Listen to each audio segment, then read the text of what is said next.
One of my big learnings listening to all of this was like it's really easy to get into these relationships and really hard to get out of them. So we should be careful on the path that we decide to tread.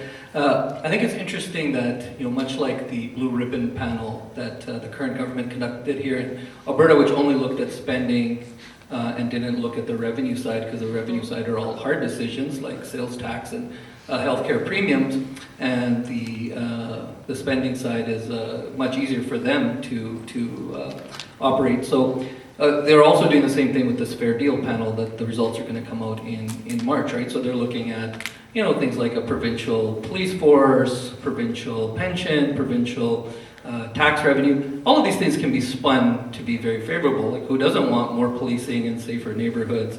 Who doesn't want to control their tax revenue? But they don't look at things like cost of border control, tariffs, currency, all of these kinds of things. So I think it's important for us to, as we observe what's happening with Brexit, to also learn a lesson from Quebec, who's been saber-rattling about separatism for, 50 years and hasn't done it. And to your point, I think that is something that also might be at play here. They understand that the power is in the threat, not in the action. Right? That's why they're not sympathetic to Brexit.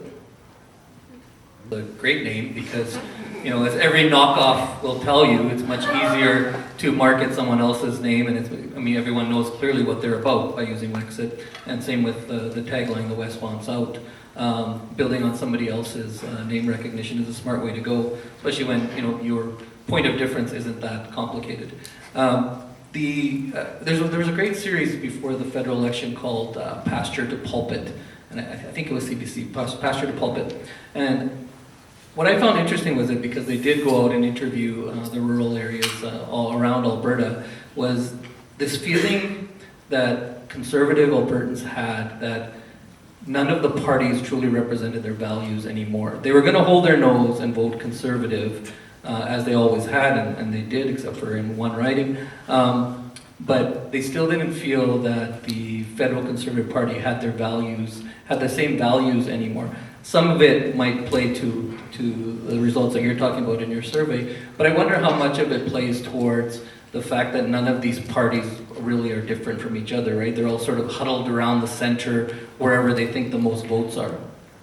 And whenever there's that void, someone is going to step in and fill it. That's the strongman appeal, right? Whether it's Boris Johnson, Trump, is that they're willing to come in and make those hard decisions for good or bad that the last person wasn't willing to make. You can't argue with success, right? So they had two referendums, which were both defeated, especially in the second one, narrowly defeated on separatism.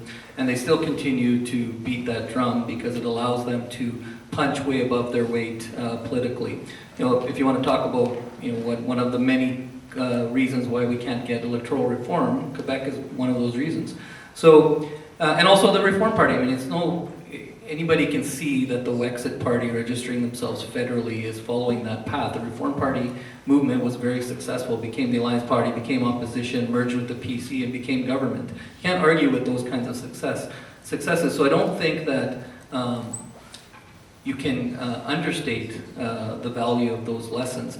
I don't think that Graham, and if I'm putting words in your mouth, forgive me, but is saying that we should ignore those sentiments that people feel. What he's saying is that we should put the spotlight where the blame is, whereas the politicians who are fanning those fires of divisiveness.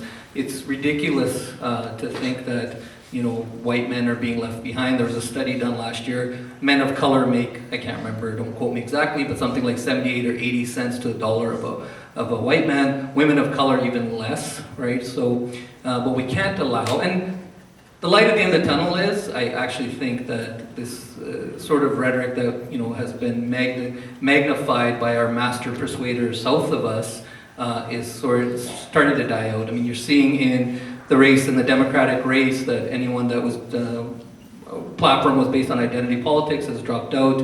As Andrea mentioned, Maxime Bernier on his stance on immigration didn't get any traction. So I think that Canadians were a little bit different. We can see through the hyperbole, but the one thing that I think everybody is saying is that we can't ignore these feelings of alienation and not being valued that Albertans feel. And I don't think the current government is. I mean, the Deputy Prime Minister has been here a few times.